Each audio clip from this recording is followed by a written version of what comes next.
समाजामध्ये जी जी मी नियमावली सांगितलेली आहे त्या नियमावलीवर चालावं असं कोणत्या आई वडिलांना वाटत नाही?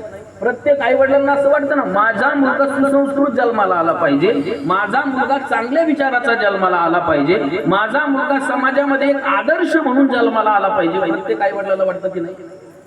मग त्याकरता आई वडिलांचं काय कर्तव्य आहे बरं? आई वडिलांनी त्याकरता काय केलं पाहिजे? आई वडिलांनी त्या ठिकाणी आई वडिलांनी त्या मुलावर कसे संस्कार घडवले पाहिजेत? तर सर्वात महत्वाची गोष्ट, हिंदू धर्माला जे अनुकूल संस्कार आहेत, हिंदू धर्माचे जे व्रत वैकल्य उपवास नीती नियम सण वार जे आहे त्या दृष्टीने ज्या वेळेला माझा मुलगा काय करेल, आचरण करेल, त्या वेळेला आई वडिलाला असं वाटेल की खरंच माझा मुलगा आज सुसंस्कृत जन्माला आलेला आहे. खरं सांगा, कितीतरी गावामध्ये, कितीतरी शहरामध्ये, कितीतरी नगरामध्ये आपण असं पाहतोय